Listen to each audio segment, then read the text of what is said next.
The loss of their forest habitat due to land clearing by the European settlers and the unregulated harvest or killing of moose to eat by the early settlers pretty much wiped them all out by the mid-1800s.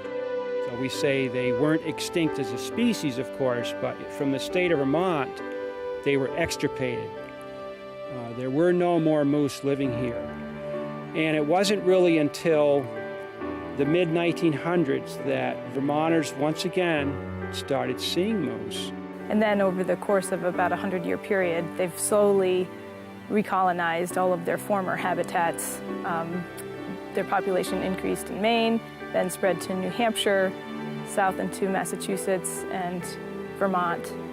If I was talking to you about this in the 1950s, we would have zero moose up here. So that's how dramatically the change has been over the last 60 years. By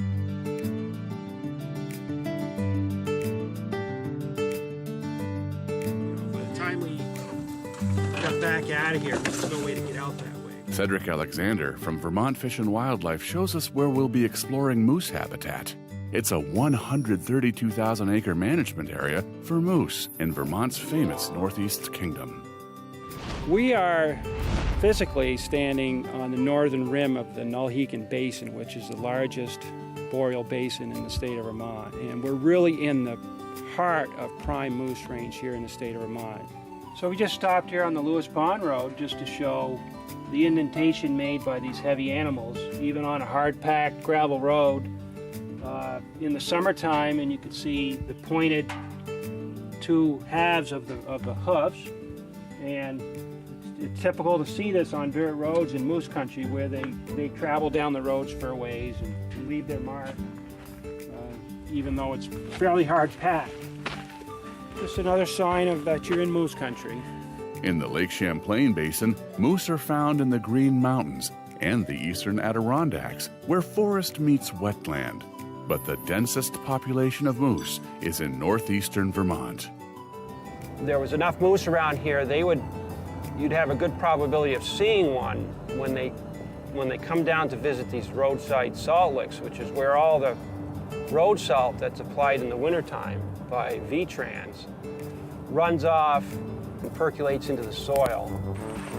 So each one of those divots is like from a hoof print. Yeah, and if it wasn't so wet, you could see a better impression of an actual moose track. And there's probably are some somewhere here. But so are they actually going to lick this? yeah, they're going to drink this water.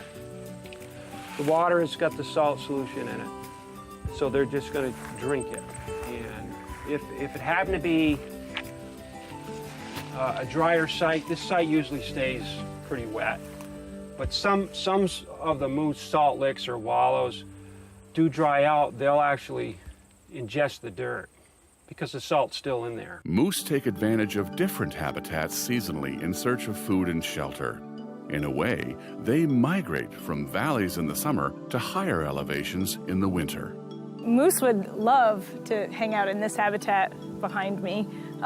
In the wintertime, they would probably be more likely up in the uplands, where there are more hardwoods and eating the hardwood, the bark or the young shoots. In the springtime, when it starts to warm up, especially when we have those really warm springs, they would probably meander down to the marsh and look for the new emergent vegetation and probably seek the water to be cool in the summertime to help cool them off. The moose are very large animals, the biggest mammal that we have here in North America. And they consume about 60 pounds of green weight food every day during the summertime. So here's an example of where either a deer or moose has browsed off the terminal twig, which would have been the most succulent and nutritious part of the plant for them to feed on, whether it was last summer or even in the wintertime.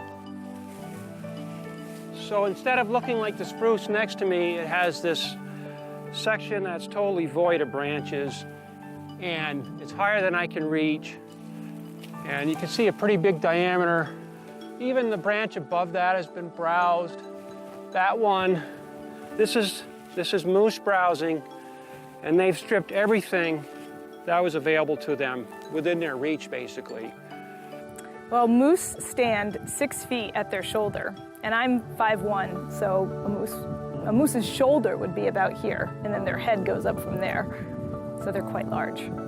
There's a lot of intake and there's a lot of waste made, and so they go to the bathroom about 13 times each day, and it's a pretty large pile of pellets, and so we'll find those quite commonly in moose range. Moose have made a comeback, and with a healthy population in Vermont once again, we're learning how to better manage moose and the habitats they need to survive. But is that enough? So we are concerned about climate change and how that will affect the ability for moose to thrive, certainly, or even persist in states like New England, which are on the southern periphery of their range in North America. They're so well adapted to cold temperatures that even here in Vermont, if it's a March day where it's mid-March to late March, where you still have a good snowpack, and yet the sun is climbing on in the sky, its angle is more direct, they can overheat. They can spend a lot of energy trying to thermoregulate, basically to cool themselves off. For me, personally, it's just been a real treat and a thrill to be not only living in the state as a native Vermonter, but to be working as a wildlife biologist during this period where moose had this great restoration. So I grew up as a kid. I spent time in northeastern Vermont, and there weren't any moose. You just never thought about them. You knew there was some in Maine. To have them back on the landscape where they belong, it's been a terrific thrill, and the same thing could be said by most Vermonters. Moose are evocative of the northern forest. They're charismatic. We're going to try very hard to make sure that they're always part of our animal kingdom here, part of our ecosystem. I think what I like most about moose is that they were originally here, and that's what this environment was made to have, and it's nice to be able to keep them here.